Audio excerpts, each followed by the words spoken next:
Un saludo, soy Kun Lao y les traigo la continuación de la entrega anterior sobre embragues. Continúo hablando sobre el embrague de la Yamaha TDM 900 y ahora les voy a contar un poco del desensamble, verificación y ensamble de este embrague basados en el manual de taller de la motocicleta. Para comenzar, les muestro esta imagen directamente del manual en el cual se retira la cubierta del clutch. Todos los pernos se torquean con 10 Nm, entonces para empezar necesitaríamos aquí una punta número 5 Bristol y quizás un rache con un adaptador para retirarlo.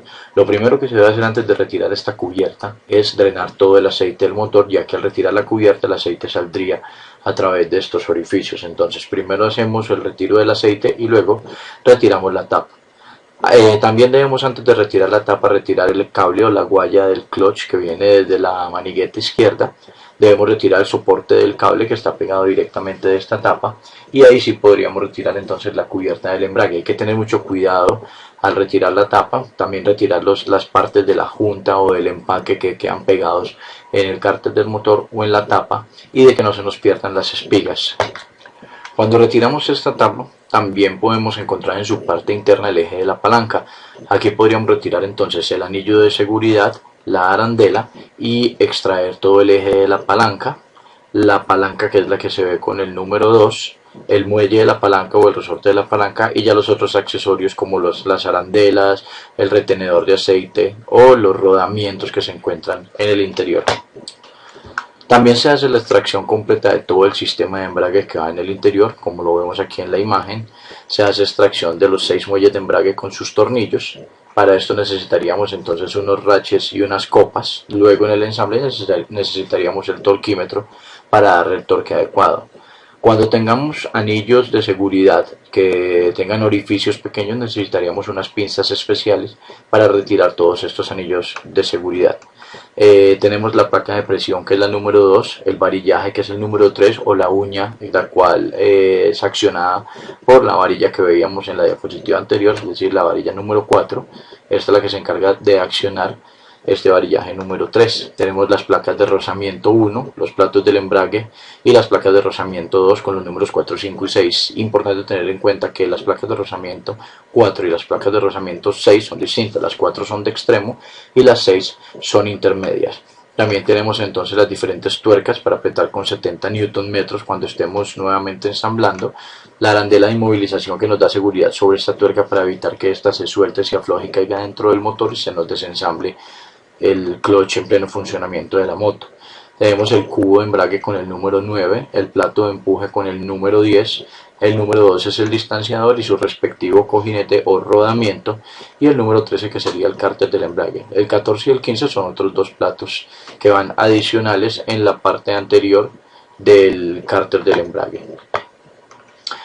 Para comenzar con la extracción del embrague necesitamos primero enderezar entonces la lengüeta que nos da seguridad sobre esta tuerca central, y con un soporte universal para embragues lo sostendríamos el cubo del embrague y procederíamos a aflojar esta tuerca central. Entonces el cojinete central y el distanciador, que van en la mitad del cárter del embrague, son retirados con un par de pernos número 6 y simplemente se jala hacia afuera. Debemos hacer también una inspección de las placas de rozamiento, que su grosor debe estar entre 2.9 y 3.1 milímetros. El límite mínimo de espesor para estas placas es de 2.8 milímetros. Adicionalmente, si hay algún tipo de gasto, de daños sobre estas placas, también se deberían verificar y cambiar. Hay que aclarar que todas ellas se deben cambiar en conjunto.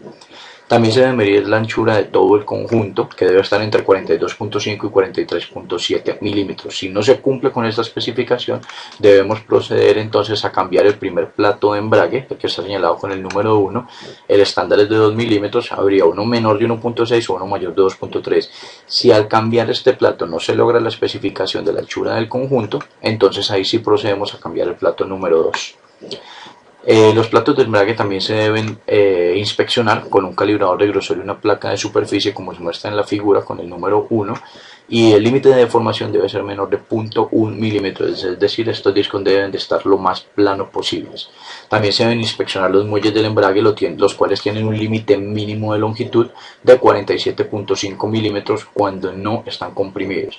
Adicionalmente, para los platos, los discos y los resortes, si encontramos algún tipo de daño, de rasguños, de rupturas o de desgastes anormales, también deben ser reemplazados en conjunto. La inspección del cárter del embrague se hace sobre sus dientes o garras y verificamos que no haya ningún tipo de herrumbre, de corrosión o de desgastes anormales, ya que algún tipo de corrosión en estos bordes, en estos dientes, nos podría generar un funcionamiento anormal del embrague. Lo mismo se hace con el cubo del embrague, no puede haber nada de corrosión en estos bordes. También se verifican los diferentes cojinetes o rodamientos que no tengan ni desgastes ni daños, si los tienen deben ser reemplazados. Adicionalmente se inspecciona también la placa de presión, esta tampoco puede tener ni fisuras, ni daños, ni desgastes anormales. También inspeccionamos el eje de la palanca y el varillaje, marcados el eje de la palanca con número 1 y el varillaje con el número 2, no pueden haber desgastes anormales tampoco ni daños, y lo mismo con el cojinete o rodamiento del varillaje. También hacemos una inspección rápida del transmisor primario. Allí vamos a revisar el engranaje transmisor primario, el conductor y el conducido. Si alguno de los dos presenta algún tipo de daño, se deben entonces reemplazar en conjunto. Para instalar nuevamente el embrague necesitamos otra vez del soporte universal para embragues. Debemos sostener el cubo del embrague, el interno, para darle el torque apropiado entonces a esta tuerca central que ya lo habíamos mencionado en las primeras páginas. La arandela de inmovilización de seguridad de esta tuerca debe ser nueva para evitar su ruptura con el funcionamiento del embrague. La tuerca del cubo del embrague entonces lleva 70 Nm. Se dobla la lengüeta y luego de esto se deben lubricar las placas de rozamiento y los platos del embrague con aceite de motor antes de ser instalados para evitar daños en el inicio del funcionamiento del motor. Entonces se ponen las placas y los platos y luego podríamos proceder entonces a poner el plato del embrague encima o la llamada placa de presión, y luego de esto proceder a instalar entonces la tornillería con los respectivos muelles o resortes de estos 6 tornillos. Como se muestra en este esquema, se debe hacer una instalación en forma de estrella o una instalación alternada, siempre buscando que el siguiente tornillo a apretar esté lo más alejado posible del anterior, y así garantizaríamos entonces un apriete parejo en este sistema. También se debe poner una junta nueva antes de poner la tapa del clutch, siempre los empaques deben ser nuevos. Toda la tornillería de la cubierta del embrague debe llevar 10 Nm de torque, y adicionalmente debemos verificar, como se ve en esta imagen, que coincidan las ranuras de la varilla interna y de la varilla del eje, la varilla de empuje de la palanca, y comprobar que estas estén bien engranadas y que esté haciendo el accionamiento que debe hacer el embrague. En la parte superior entonces se debe poner la arandela, el muelle de la palanca, la arandela y el anillo de seguridad que les comenté al inicio. Necesitaríamos una pinza especial de 2 puntas muy delgadas para poder instalar este anillo de seguridad, el cual también debe ser nuevo.